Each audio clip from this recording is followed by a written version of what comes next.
And we're officially live. Okay, so I know obviously we don't have a huge crew, at least not yet, but hopefully people will be coming in. But first off, I just want to say welcome to the Chicago Paranormal Convention. My name is Nick Mulay. I've been a paranormal investigator for 17, almost 18 years. Among one of my interests involving the paranormal field is actually creepypasta legends. Sorry about that. In which we'll be discussing.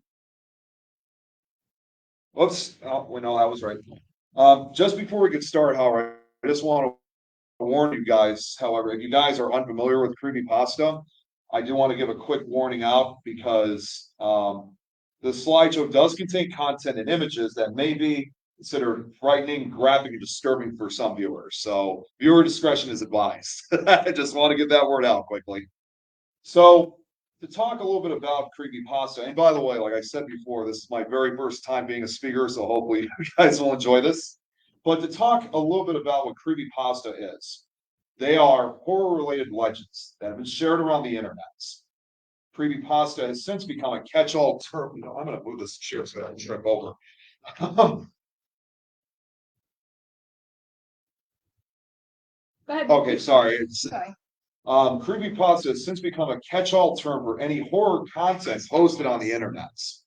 These internet entries are often brief, user-generated paranormal stories intended to scare readers. They include gruesome tales of hello.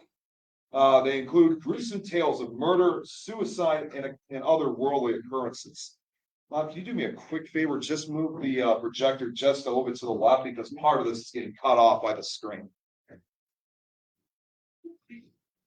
The subject of creepypasta varies widely and can include topics such as ghosts, murder, and zombies. Thank you. And haunted television shows and video games. Creepypastas, in typical of like certain different types of stories, they range in length from a single paragraph to lengthy. Here, mom, wait, move it just a little bit to the left.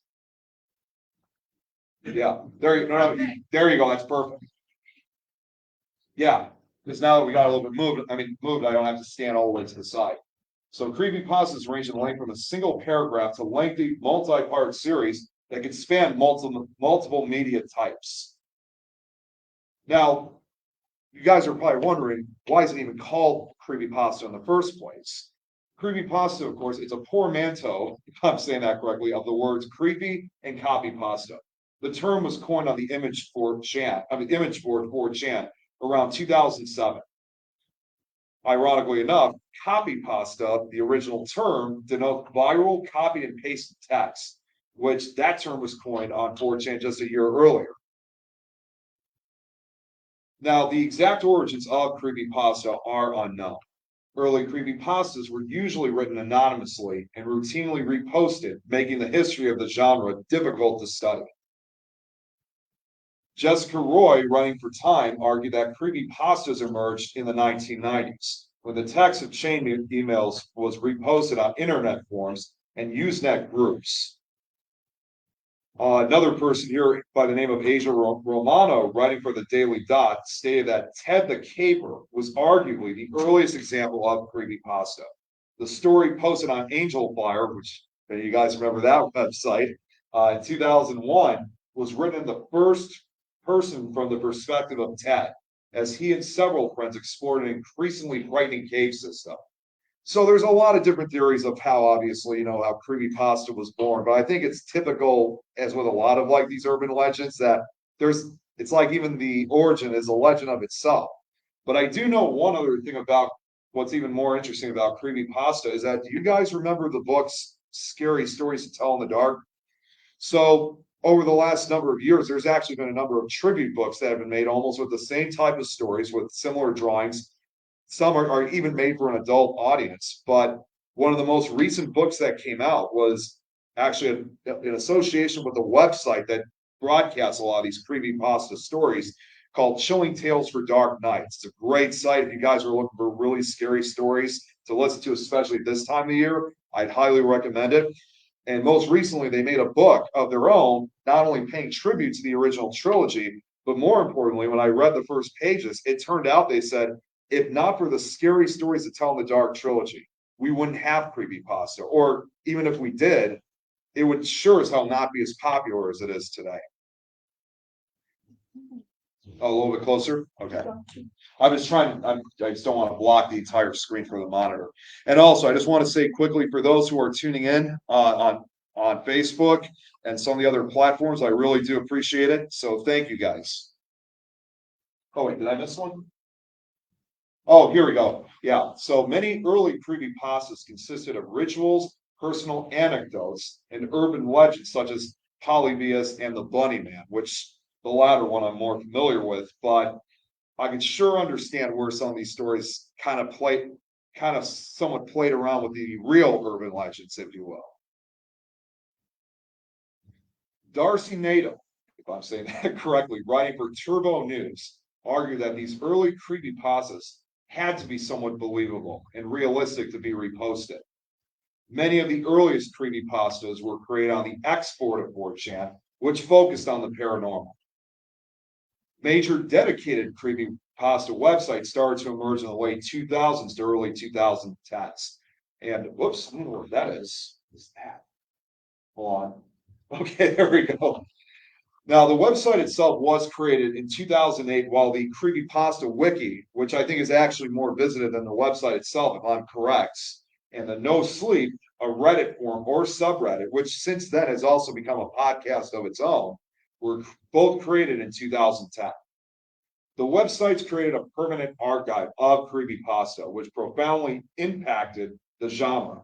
Many authors started using creepypasta characters in their own stories, which resulted in the development of continuities encompassing numerous works.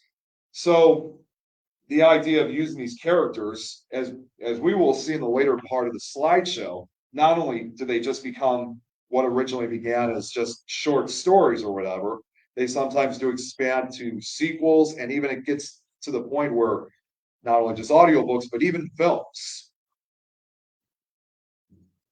Now, according to Time magazine, the genre had its peak audience in 2010 when it was covered by the New York Times. The definition of creepypasta has expanded over time to include most horror stories written on the internet.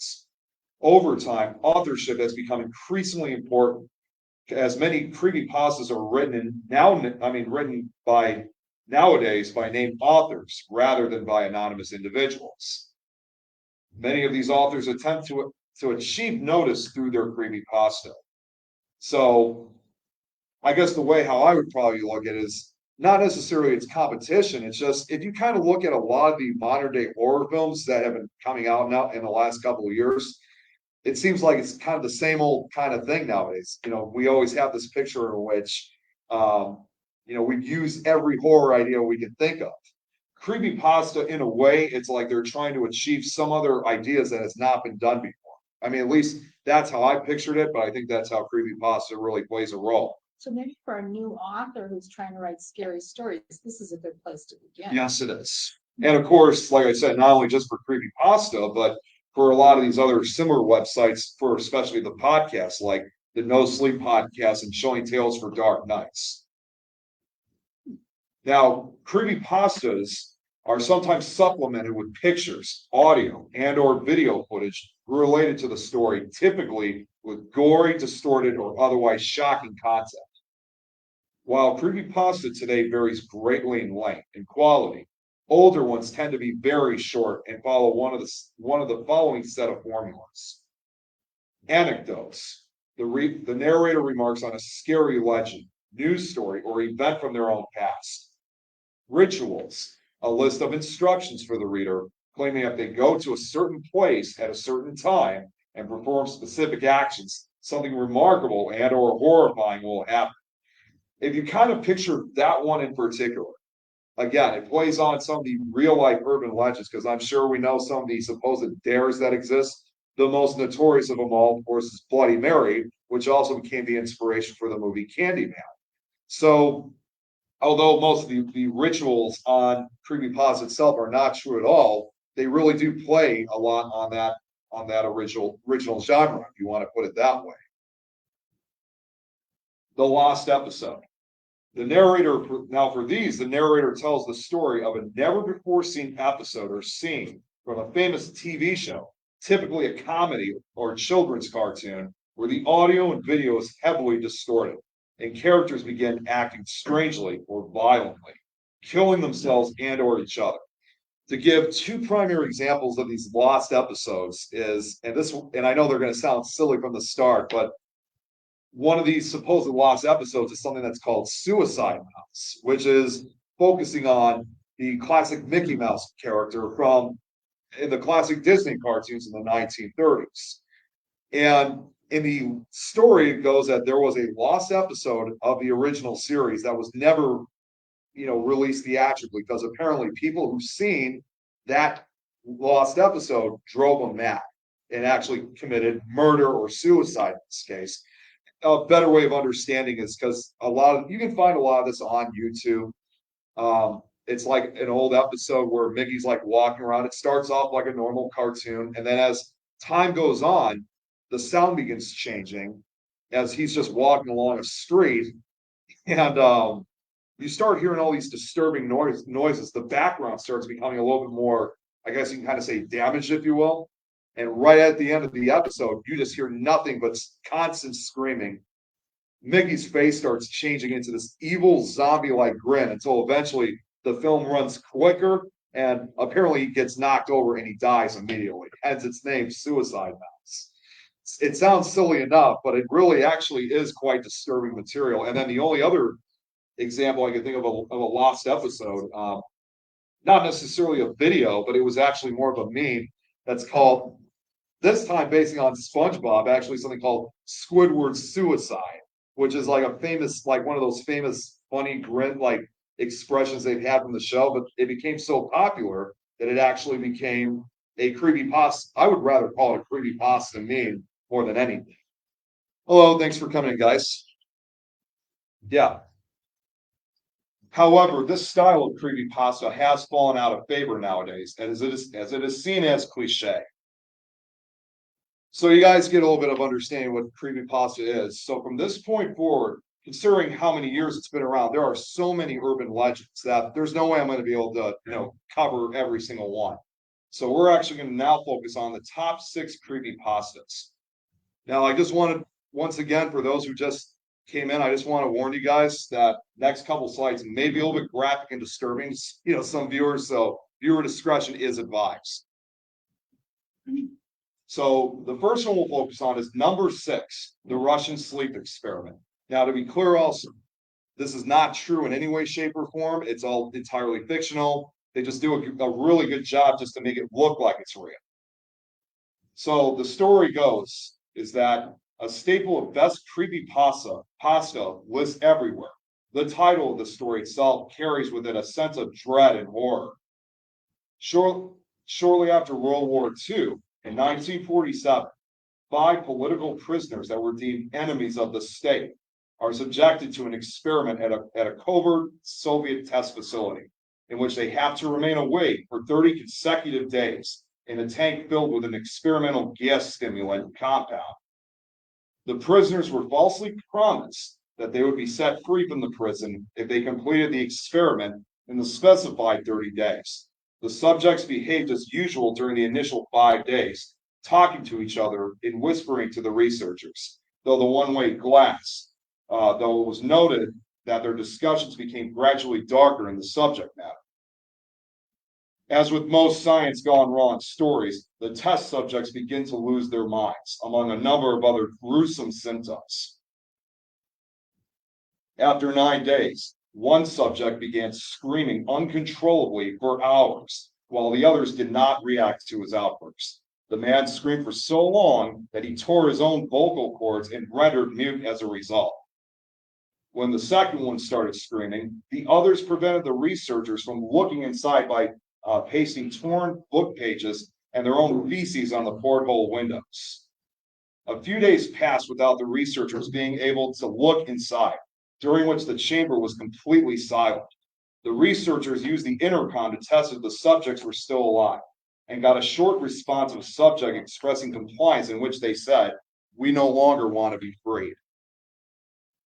The horror, however, does not end when the experimenters try to save their subjects. Far from it, of course. as typical of most creepypastas, it has a very dark ending to it.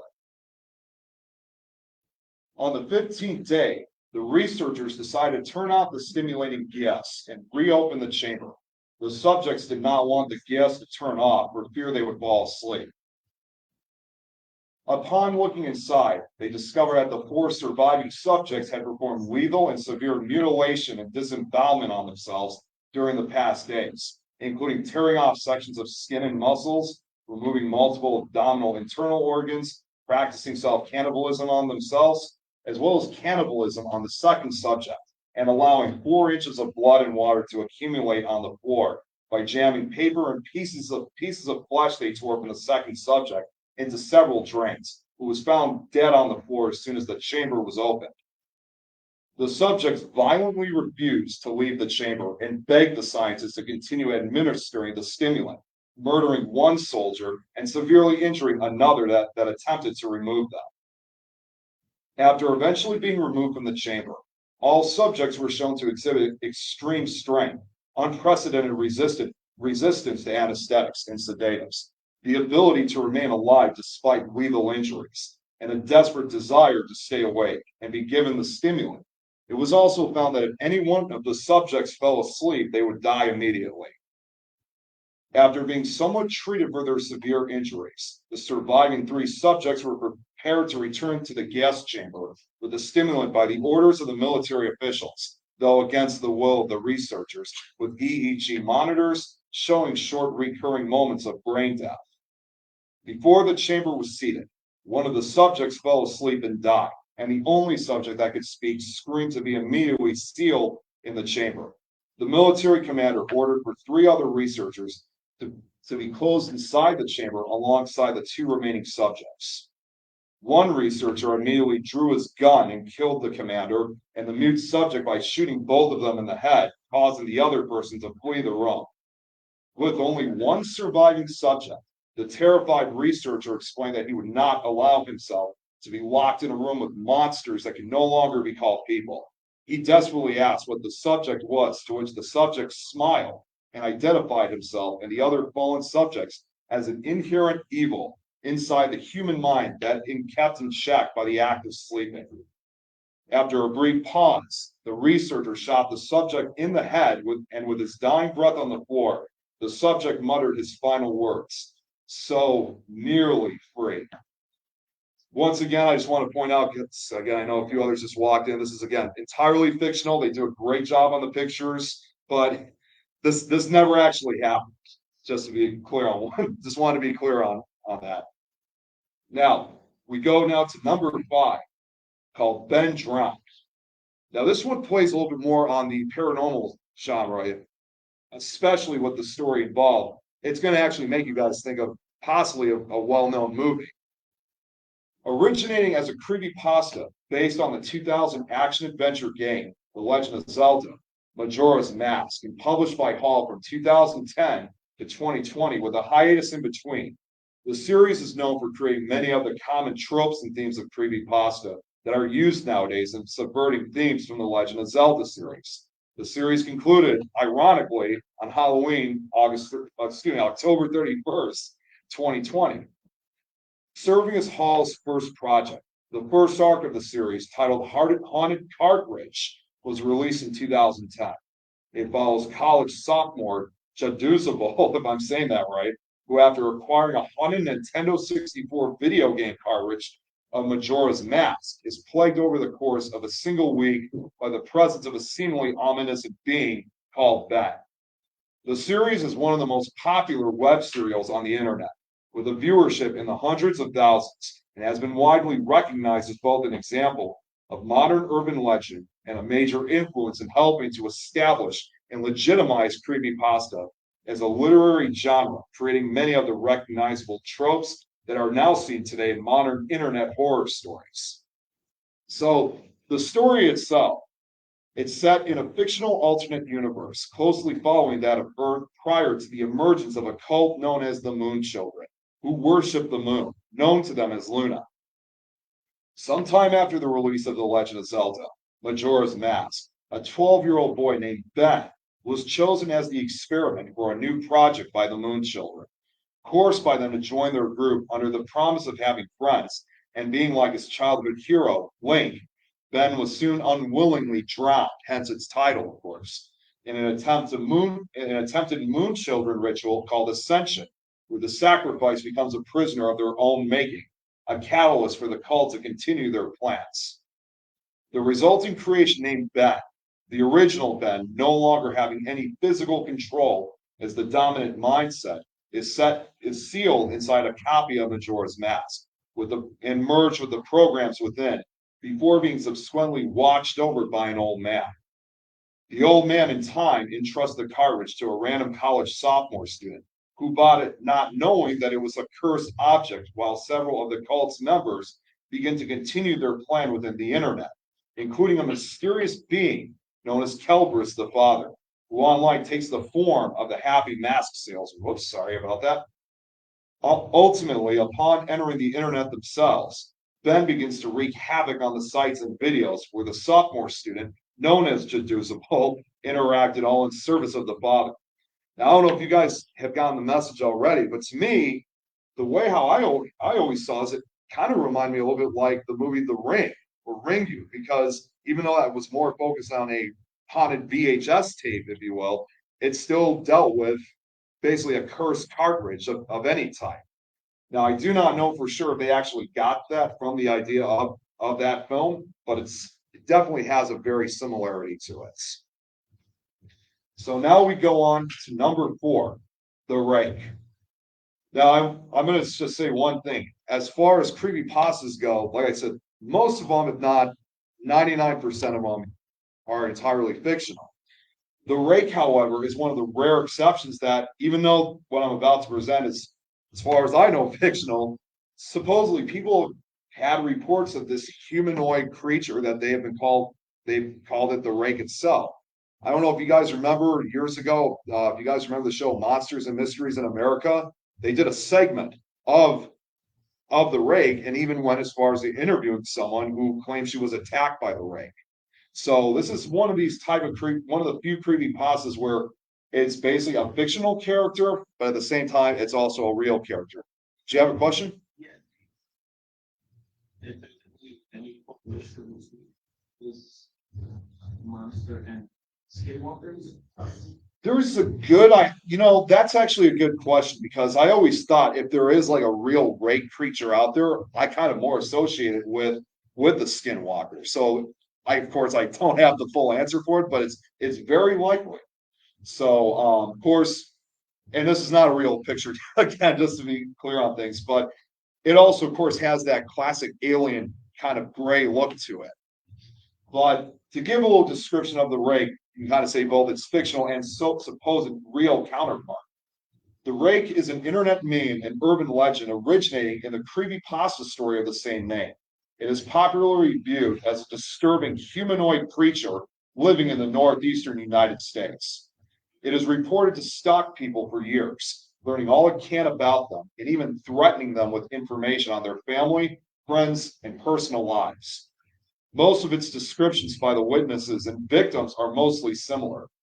The rake is a pale, bald, and skinny humanoid-like entity with long limbs, being described to be a naked man or a large hairless dog. Its claws also seem to be very long and sharp, rake-like knives, hence its name. It is often seen to have wide eyes which glow bright at night or in the darkness. In some footages, the rake is shown to not have pupils and has a sharp jaw. So with some of the real life cryptids, it has that typical glowing eye aspect to it, kind of like the Mothman, if you will. The rake is known to be extremely hostile and aggressive towards its prey and victims.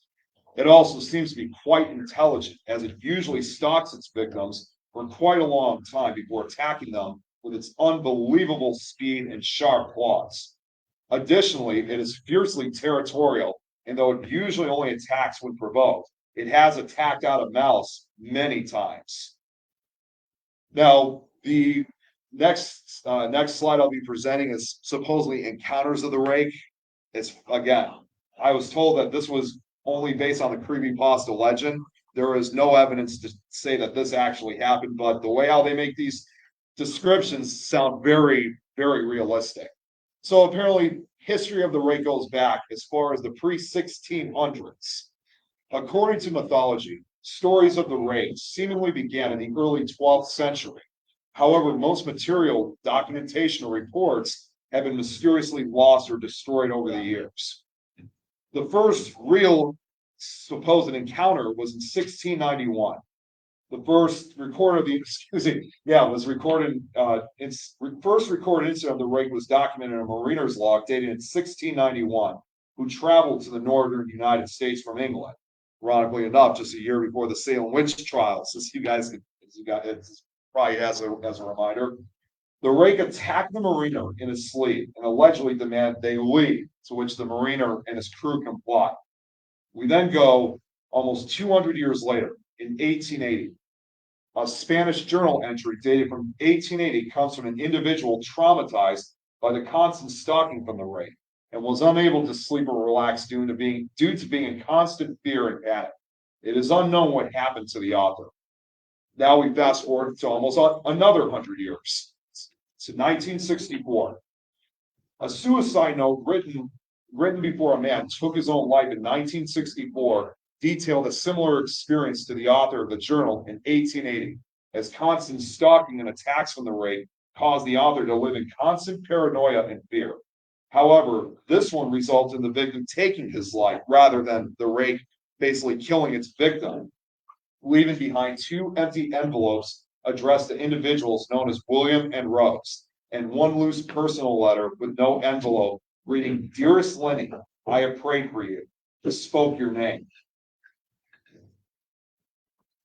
Now, two other reports apparently of the rake was in 2003. During the summer of 2003, the rake was allegedly captured on camera and sparked brief local media interest until the creature was mysteriously blacklisted from publication, and all of the records from the event were mysteriously destroyed. Later that year, a team of researchers and investigators began collecting evidence of the rake and archiving it, which we included the aforementioned reports in the following account, which we now fast forward to 2006. An eyewitness account in 2006 came from a woman who told about her tragic encounter with the rake. Her husband woke in the early morning, woke her up, and pointed out a humanoid creature seated at the foot of their bed. The rake scurried up to the woman's husband and stared at him, then turned around and headed for their children's room. The woman and her husband chased after it, only to find it hunched over the body of their daughter named Clara, covered in blood and having seriously injured the child. The rake escapes, and the woman's husband got the dying girl into the car, which apparently, I forgot to add this, apparently, as the story goes, one of her last words she said was, "He is the rake." He drove her to a hospital, but ran the car into a lake on the way there, killing both himself and Clara in the accident. The woman and her son stayed in a hotel for a while after the event, then returned home. When they did, the woman began researching the creature and discovered all she could about it and set up audio monitors in case she could hear it. Eventually, she heard it speaking on the audio device, though she refused to share what it said. She claims that while she has not directly seen the rake since the incident, she knows it has been in her room while she sleeps, but believes one night she will wake up to see it staring at her. This particular creepypasta really plays a lot on the cryptid stories. I mean, the way how I kind of see it is, like you said earlier, kind of plays somewhat of the skinwalker, and even a little bit, despite its different appearance, it kind of reminds me a little bit of the Mothman, if you will, because there's always such sporadic reports that, including when people encounter it, it induces this great level of fear to the witnesses. So now okay, sorry. At the time of the incident, the aforementioned investigative team gathered over a dozen material documents and reports of the rake's existence, which they plan to publish in a book. Now, once again, because again, I know a few more people just arrived, we don't really know entirely if all this is true, because again, it does cause a little bit of confusion for the fictional stories and the supposed real life encounters of this creature. Now we continue on with the list. We now go to number 3, the expressionless. I'm going to be honest, I don't know about you guys. This is probably by far one of the scariest creepypastas that I know. I mean, honestly, even that picture alone Even though it's all staged, they really did a great job making it look very unsettling. So, according to the story, a nameless woman arrived to the Cedar Sinai Hospital in June 1972, wearing a bloody white gown. While this was not surprising given how many injured and sickly people come to the hospital each day, what set the woman apart from the other patients was that she had a mannequin like appearance and yet moved fluently like any normal human. Her face was also devoid of certain facial features, such as eyebrows, and was smeared with makeup. For no discernible reason, the nameless woman apparently had a dead cat in her mouth, which she pulls out before collapsing to the floor. The woman, of course, is taken into one of the rooms and is thoroughly cleaned in preparation for sedation. Fearing for the worst, the staff decided it best to restrain her until the authorities arrived. But they were also too frightened to look directly at the woman. They explained to the woman what their intentions for her was, and she seemed to follow along without much repercussion. But when the chief doctor was preparing to inject her, the woman immediately starts fighting back. Two staff members tried to hold her back as her body rose up from the medical bed. Then the woman does something strange and smiles at the head doctor when he asked her what she was. However, her smile was immensely disturbing as she had rows of razor sharp teeth that were seemingly impossible to fit her own mouth, even for a normal human being. The doctor then turns his back to the woman when he hears the authorities arrive, which gave the woman the chance to strike. The woman darts at the head doctor and sinks her teeth firmly into his neck, severing his jugular. As he lay dying, the woman leans over him, proclaiming that she was God. The authorities arrived to the scene of the crowd, and as you can imagine, after seeing such a bloody scene, tried to overpower her. But the nameless woman ends up massacring everything she came across. A surviving nurse of the attack named the unknown woman as the expressionless. And apparently, as the story ends, there had never been another sighting of the woman since that incident. That's where the main story usually ends, but there's actually a YouTube channel where they kind of made somewhat of a sequel to the expressionless. Ironically enough, the YouTube channel's name is Creepypasta Junior. Apparently, in whatever the story that the somewhat sequel, if you will, had apparently had the expressionless being captured and taken to kind of like a government hidden facility, kind of like an Area 51, strapped down, only to somehow loosen her straggles, massacre the entire staff, and once again escapes. And as that story ends, she remains at large. But again, this is not as realistic as it sounds. There's no proof whatsoever that this is actually real. I can promise you guys that much. Now, going to number two, Jeff the Killer. I'm sure that name might ring a bell for some because he is considered one of the most famous creepypastas out there. But to give a backstory about who Jeff was prior to that horrifying appearance, he was a teenage boy who loses his sanity and becomes a serial killer. Becomes a serial killer to satisfy his homicidal urges. He has extremely pale skin and burnt off eyelids, giving him a more ghostly appearance. Later got his most distinctive trait, the Glasgow smile, that he had carved into his face with a knife. His build is commonly described as slim, but fit at the same time, and reaching a height of around 5 to 6 feet. His clothing normally consists of a pair of black skinny jeans with a white hooded sweatshirt, sometimes stained with fresh and old blood from his victims, which, in other words, kind of became an associated icon in a way. Now, the backstory prior before he became a serial killer was that he was a 13-year-old who moved to a new neighborhood with his brother Lou and their parents. On the first day of school, they were accosted by three bullies named Randy, Keith, and Troy, whom Jeff brutally beat up after they threatened them with knives.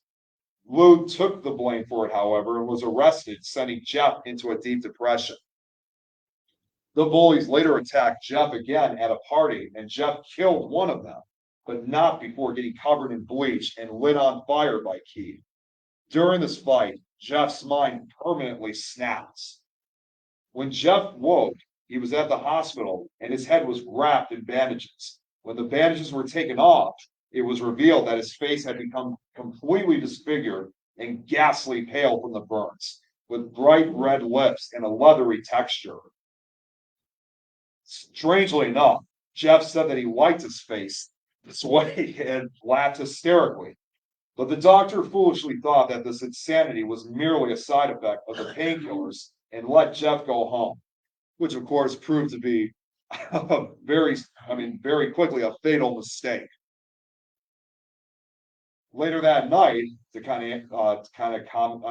that, was that Jeff's mother found him carving his face into a permanent smile so that he would no longer have to exert energy to smile, as he put it, and burning off his eyelids so he could always see his face. Jeff's mother then went to her husband to tell him that their son had gone completely mad and needed to be killed. But Jeff caught them in talking about it and stabbed them to death. This, of course, woke up Lou, who was recently released, with Jeff telling him as he was about to plunge the knife into his body, which this became a famous line associated with him, simply go to sleep. Jeff then went on a serial killing rampage, killing those who refused to sleep at night. And as the story continued, Jeff renamed himself Jeff the Killer. But to add a little bit more to the background, now that he's a serial killer, is that he appears to be an extremely cruel, sadistic, and insane individual. The smile on Jeff's face represents his sadism and overall bloodlust. His appearance shows just how much he will focus to harm somebody. Jeff is primarily presented as a vain, narcissistic, emo-style teenager who has absolutely no intention of following general rules and will only listen to his own self.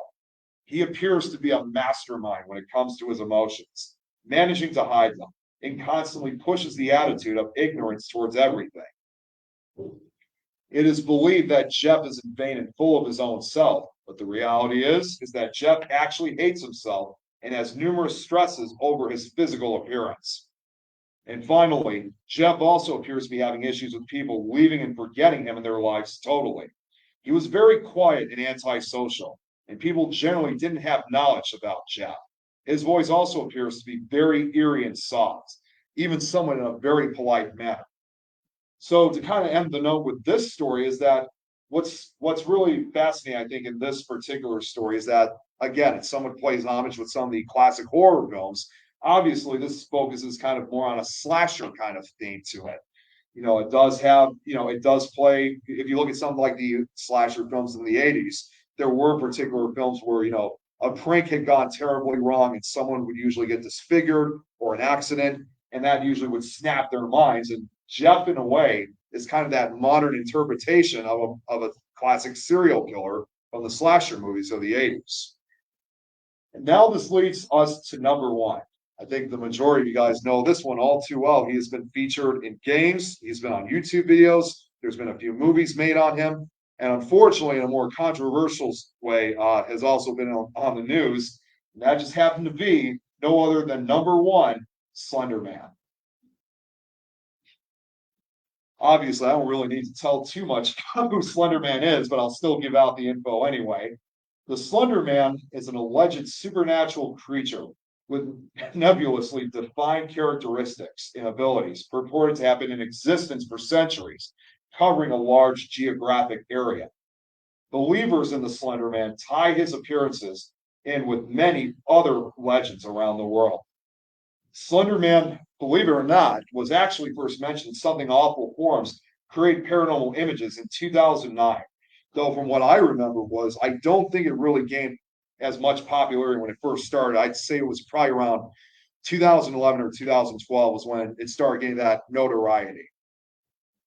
Slender Man popularly appears as a malevolent demon or entity outside the known physical reality of the universe that abducts and psychologically traumatizes people, particularly children and teenagers. So he kind of has that modern day kind of boogeyman aspect to it as well. Although works rarely elaborate on what he does with his victims, they usually assume that he kills them or takes them to another dimension. In almost every description of the Slender Man, his attributes will vary, sometimes greatly. However, his basic appearance and traits are relatively consistent across different accounts. His appearance has changed over the years, but the most common image and the most well known in media is that of an abnormally tall humanoid creature with long arms and a totally blank face. He is usually portrayed as wearing a black or gray business suit with a red or black tie and white shirt, which may be of either real cloth or some form of skin molded to take on the appearance of cloth. If the former, this would imply an intelligent being attempting to try to blend in. If it is the latter, it suggests an extremely adaptive being that evolves to match its environment. So that kind of adds to the fact that perhaps maybe Slender Man may be some type of shapeshifter in a way. As the name suggests, he appears very thin and able to stretch his limbs and torso to inhuman lengths in order to induce fear and ensnare his prey. He also appears to have 4 to 8 long black tentacles that protrude from his back, though different photographs and enthusiasts disagree on this fact. And therefore, it is theorized that he can contract these tentacles at will. Once his arms are outstretched, his victims are put into something of a hypnotized state, somewhat like that of a trance, where they are utterly helpless to stop themselves from walking into them. Whether he absorbs, kills, or merely takes his victims to an undisclosed location or dimension is also unknown, as there are never any bodies or evidence left behind in his wake to deduce a definite conclusion. His face, of course, as we all know, is totally pale, white, and slightly ghostly, completely devoid of facial features, and almost appears to have been wrapped in a type of gauze or cloth. His facial features are also an object of debate, and many people believe that his face looks different to each person if it is seen at all. Of course, obviously, he has no hair and generally has normal looking bare hands, albeit with fingers longer and bonier than a typical human. Slender Man has been depicted in imagery and literature at anywhere between 6 and 15 feet tall, depending on the situation, though in video he's usually only around 6 to 7 feet tall. Because of his inexact nature and differences between accounts, no one has yet determined what exactly the Slender Man is. Currently, there are 2 leading theories as to what the Slender Man may be: the Tulpa effect and the quantum theory. Now, it is uncertain if he is a social creature, understands human languages or behaviors, or even why humans appear to be his primary targets. It sometimes seems as if he is capable of possessing his targets in some cases. His mere appearance provokes fear. This is partially due to his towering height and overall unnerving appearance, and partially due to his behavior, which is almost completely alien. Which, let's say if this entity did actually exist or a similar creature, you see a figure that's anywhere between 6 to 15 feet tall. I'm sure that can be quite intimidating for most of us. Humans also find it extremely hard to describe the Slender Man.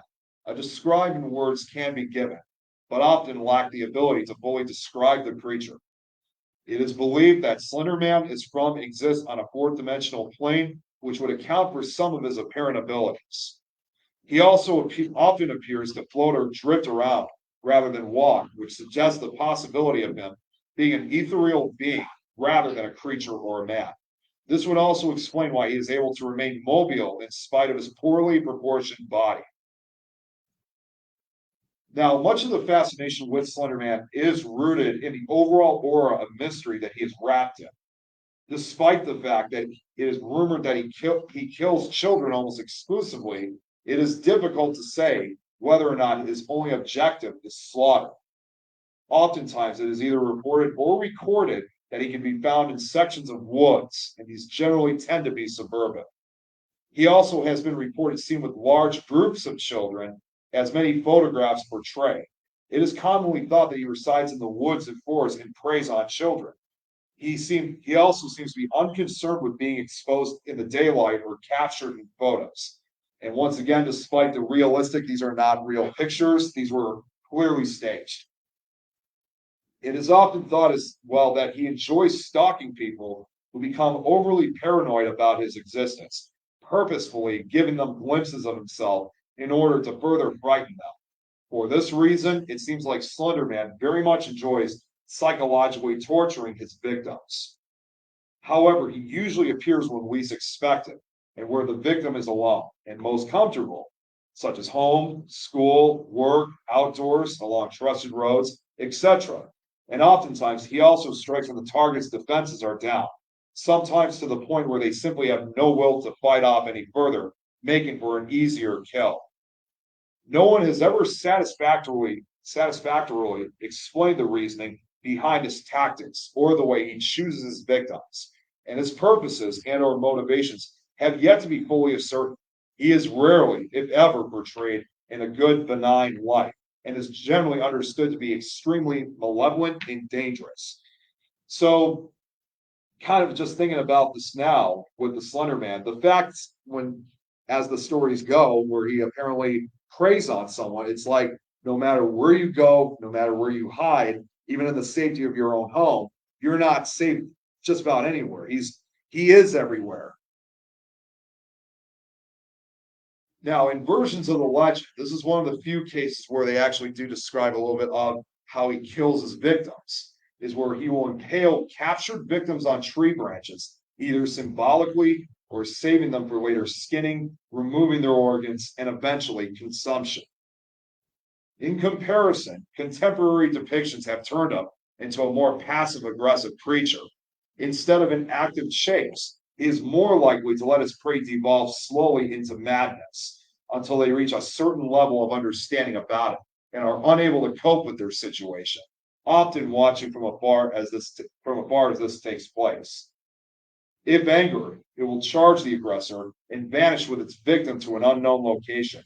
Modern interpretations also show that the Slender Man interacts oddly with electronic equipment and causes massive interference with audio and visual recording devices. Sometimes an individual can determine if Slender Man is near simply by how certain electronics act. Radios, televisions, and cameras are especially susceptible.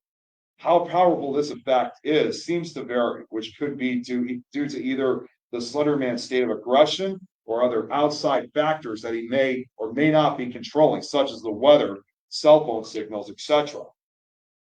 One can become his prey, apparently, by encountering someone he is already chasing.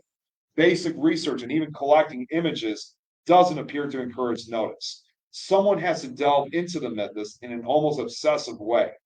A theory sprouts from this, discussing how he could be able to track several victims at once due to the apparent number of people invested in this mythos. Now, I know I said it was for the most part, it's usually a fictional character. Apparently, even though Slender Man was fabricated on something awful forms, there is a small group of people who believes that he is real and have already reported sightings from diverse locations. He is seen mostly at night. Oops, sorry, that was my fault. He's seen mostly at night, peering into open windows, and walks out in front of lone motorists on secluded roads. Again, these apparent sightings that have been going on, it's that too is a question of debate. I don't know if you guys have seen the show Paranormal Caught on Camera. There was apparently a segment where they did show a video of people that were actually, I don't know if they were searching for the legend or if they were completely skeptical, but they apparently encountered this extremely tall humanoid creature. And you know, we really don't know if this be a real encounter of Slender Man or not, which I will get to in just a short moment. But the Slender Man has also inspired many stories, such as those as the YouTube series, which I first discovered it, Marble Hornets, which in addition to Slender Man, this logo often appears in the series, which is apparently a symbol of the Slender Man. In the Marble Hornets series, he's also known as the Operator. In addition to YouTube series such as Marble Hornets, he's also been featured in video games, movies, and a documentary. In the end, though, his purpose remains unknown. Now, although I mentioned some of the following examples of how popular he is, I'm sure you guys also remember almost 10 years ago there was that whole Slender Man stabbing that occurred up in Wisconsin with those kids. That just goes, well, actually, before I even, to add to that, in other words, there were actually three more attacks that followed throughout the portion of that year, two of which involved two more kids and the only case in adults were actually in a suicide, which was more of a robbery than an attempted murder. But this just goes to show that as a lot of us really enjoyed, knowing about Slender Man years ago, it's amazing how such a simple urban legend can reach that far to certain individuals to actually cause the belief that it actually exists and will go as far as to commit attempted murders to be, well, in their case, trying to be Slenderman's proxies or his servants. But in addition, now with these apparent sightings that are going on, I've been told that if you basically write a simple legend, what originally may began as just something that was just completely made up, it could eventually possibly bring this fictional character into reality. And these attempted murders that have occurred back in 2014, as crazy as it sounds, may have helped played a role in creating this, causing Slender Man to become a real creature. So, and that's actually primarily discussed a lot in the paranormal caught on camera segments. And we are officially, and that's officially it. So let me just see how much time we have. Oh, I only got 4 minutes. You guys have any questions? Because I got 4 minutes. Anybody? Okay. Oh, yes. It seems to me as like creepypastas are basically like the newer generation of folklore. Opposed to, like old Native American stories, other tribal kind of like history stories and things like that. Is there any kind of like credit that we could give creepypastas as the same as like American like folklore, things like that, or It's kind of hard to say like where exactly we can give credit, to like whatever legends or stories prior to creepypasta. But the way how I see it is it's really just another, again, modern interpretation. Because you think about it, we have been telling ghosts and scary stories for thousands of years, as long as we can remember. And I think creepypasta in a way is just trying to continue on that tradition. Like we've done it, let's say we've only done it for 1,000 years. They basically are putting these stories up so we can have them for the next 1,000 years. So I would really, the only credit I could really give to is as far as we can remember telling scary stories. So, and again, like I said, as crazy as it sounds with some of the cases like with Slender Man, that in spite of these stories, it could also, unfortunately, on very rare occasions, kind of drive them to madness in a way. Anyone else or? Okay. Well, I just want to say thank you guys so much. This was my very first time being presenting, so I want to thank you guys. Those who've been tuning in on the networks, thank you guys so much. And yeah, if you guys have any other questions, I'll be here for the entire event. So thank you all very much. And coming right up will be the next talk on cryptids. You want to hang out if you want to walk around, but I'll stop this myself. sure. Hang on a second. You know what? I forgot. I'm using my laptop. Okay.